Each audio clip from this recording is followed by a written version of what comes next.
கணமங்கலம்ங்கிற ஊரில் அறிவாட்டாயர்னு ஒரு அடியார் இருந்தார். அவர் தினமும் சாமிக்கு சென்னல் அரிசிச்சோறு, செங்கீரை, மாவடு இதெல்லாம் சமைச்சு நைவேத்தியம் பண்ணிட்டு வந்தார். நாளுக்கு நாள் வறுமை வந்து கஷ்டப்பட்ட போதும் விடாமல் அந்த தொண்டை செஞ்சுட்டு வந்தார். ஒரு நாள் அவருக்கே சாப்பாடு இல்லாமல் போச்சு. இருந்தபோதும் சாமிக்கு நைவேத்தியம் பண்ணியே ஆகணும்னு தயார் செய்து எடுத்துகிட்டு வந்தபோது வழியில் பசிமயக்கத்தில் வரப்பில் தடுமாறி விழுந்து சாப்பாடெல்லாம் வயல்லையே சிந்தி போச்சு.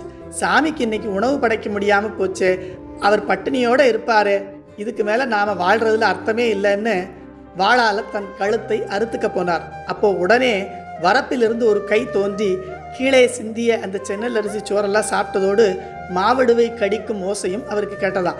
இன்னொரு கை தோன்றி அவர் கழுத்தை அறுப்பதை தடுத்து நிறுத்துச்சு. இதை வள்ளல் பிறார்க்கு அமுதேந்தி வருவோன் உகலும் இங்கே வெள்ளச்சடையாய் அமுது செய்யாவிடில் என் தலையை தள்ளத்தகுமென்று வாழ்பூட்டிய தடங்கையினான் கான் அள்ளல் பழன கணமங்கலத்து அறிவாட்டாயனேன்னு திருத்தொண்டர் திருவந்தாதியில் நம்பி ஆண்டார் நம்பி நமக்கு அருள் செய்கிறார்.